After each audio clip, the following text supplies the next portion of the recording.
Electrical Energy Measurement Part 12. Energy Management and Audit. Conclusion. Beyond measurement, the audit. We have learned how to measure electrical energy. Now, it's time to learn how to use that data. An energy audit is a systematic procedure to determine where, when, and how energy is used in a facility. The ultimate goal is to identify and quantify opportunities for energy savings and efficiency improvements. Interpreting MDI data. The maximum demand indicator, MDI, tells a critical story. If your MDI spikes high for just 15 minutes, you may incur a significant monthly demand charge from the utility. Energy management involves peak shaving, scheduling non-critical loads to shift consumption away from those high-demand periods to lower the MDI reading.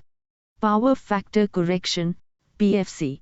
As discussed in Part 3, a low power factor, $mathbf, PF, means high reactive current and wasted capacity. An audit will flag a low PF, recommending the installation of capacitor banks to bring the PF closer to unity, 1.0. This reduces line losses, frees up system capacity, and eliminates utility PF penalties. Load analysis and profiling. An energy audit involves load profiling, monitoring consumption patterns over time.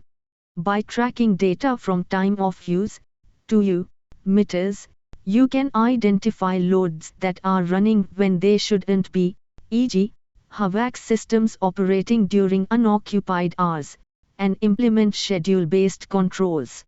Calculating payback period. Every identified efficiency project, e.g., installing LED lights, motor upgrades, or PFC, must be justified financially. We calculate the payback period, which is the time it takes for the annual energy cost savings to equal the initial investment cost. Payback period is equal to initial cost annual savings. Implementing maintenance and upgrades. An audit often reveals opportunities for maintenance, such as fixing compressed air leaks or repairing old insulation. More significant upgrades include replacing old, inefficient motors with high-efficiency counterparts or installing variable frequency drives, VFDs, for speed control. The Energy Audit Report. The output of the entire process is a formal report detailing baseline energy consumption data, identified energy conservation measures, ECMs, predicted annual savings and the calculated payback period for each measure. Final course recap.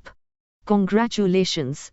You have mastered the fundamentals of voltage, current, power, and energy, the complexity of AC power factor, the mechanics of the induction wattmeter, the universality of the 2-wattmeter method, and the intelligence of smart meters.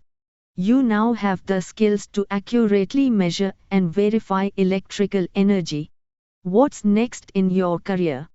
These principles are the bedrock for careers in utility metering, industrial electrical maintenance, energy consulting, and designing sustainable building systems. Keep measuring, keep verifying, and keep optimizing.